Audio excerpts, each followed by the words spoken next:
Welcome back to the Anything Flies podcast. In today's episode, we're going to be talking about the three main rule changes that the NFL has been putting in place for this upcoming season, which are the hip drop tackle, the kickoff change rule, and allowing people to wear padded toppers on their helmet. So let's get into it. First off, which is a pretty big one, which has caused pretty much like a lot of talk in the NFL world. It's the kickoff change format. The kicker starts as normal, and the touchback rule, I'm pretty sure, is the same. It's kind of like the same as the NFL XFL rule. So the kickoff start line is on the receiving team's 40, and the receiving team has to line up 5 to 10 yards behind them, and then the landing zone, what they call the landing zone, is from the 20 back to the touchdown. That means that the kicker can't cross the 50-yard line until the ball touches the ground or lands in the landing zone or end zone. The kicking team players, the 10 other ones other than kickers, can't move until the ball hits the ground or the player. And the receiving team also has to have 7 players with 1 foot on the 35-yard line, which is their restraining line. It says that players not on the restraining line must be lined up in setup zones outside the hash marks. So what this and also says a maximum of 2 returners may line up in the landing zone. So I think really what the whole idea of this is to make it a quote-unquote safer return for people.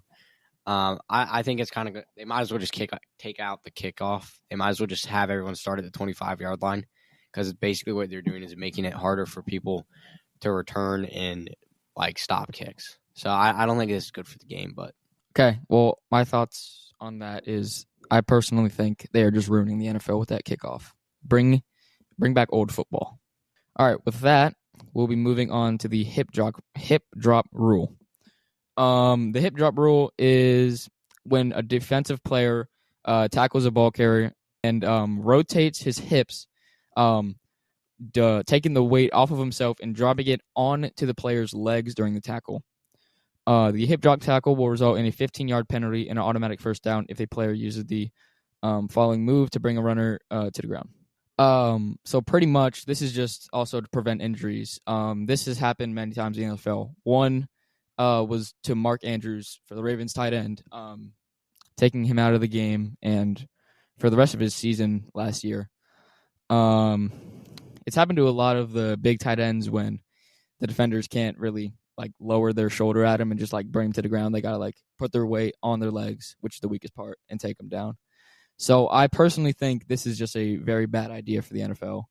But it could be good. It could just lead to better hit sticks, better hits, just more entertaining football on the defensive side of the games. I think it could spice up the NFL, but it also could very much ruin it. I think that's very true. There's definitely both sides that you can see as the outcome. But we're going to move on to another safety precaution. This is the Guardian caps. That's what they call them. The NFL implemented this in training camp 2022, and they've had it ever since. The research has showed that it's reduced concussions 50% for all position groups that have worn it during the training camp. So obviously they're hoping that this trend continues on to regular games. I think it's great if you're a player and you want to protect yourself. I can definitely see a lot of linemen wearing these just because they're always banging heads. Other than linemen, though, and maybe running backs, some linebackers, other than that, I don't really see anyone wearing these. I feel like it's got to be heavy on your head. There's got to be signs behind it slowing you down and stuff, because it's padding, so it can't be that light.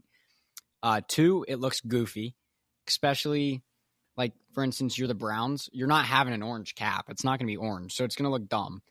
And so that's also it. And 3, it just looks so bulky that it just looks weird. So I think there's some upside if you're someone like a lineman or a defensive player or offensive player that's always constantly getting hit. However, I swear if a quarterback uses this, I'm going to be mad, because the quarterbacks don't need these. I get it. People have had injuries because their head hits the ground, but the pads don't even cover the back of your head. They only cover the top. So I can see it lowering concussion rates.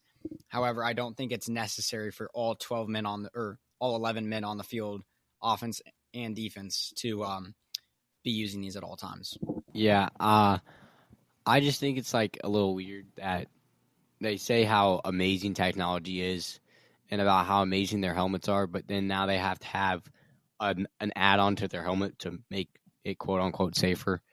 But I mean, I don't really see anybody using it. Obviously, a couple, but like overall, I don't see many people going to use this because it's probably not many people like it. So I have one thing to say, and then we'll wrap this up. It is the National Football League. This is not flag football. You signed up. You're in a contract. You're meant to be playing tough. You're meant to be tackled hard. I mean, it's football. It's not no flag football or anything. I think this could very much change the game. It's a very ugly look. That's all I have to say on that. Who wants to wrap it up? All right, guys. Well, thanks for watching once again. Make sure you guys subscribe, like, comment, follow our Instagram, TikTok, and Spotify. We've been growing lately. Hope you guys have enjoyed the content, and we are feeling motivated more than ever to pump it out. So make sure you guys subscribe and hop on the train, and we'll see you next time.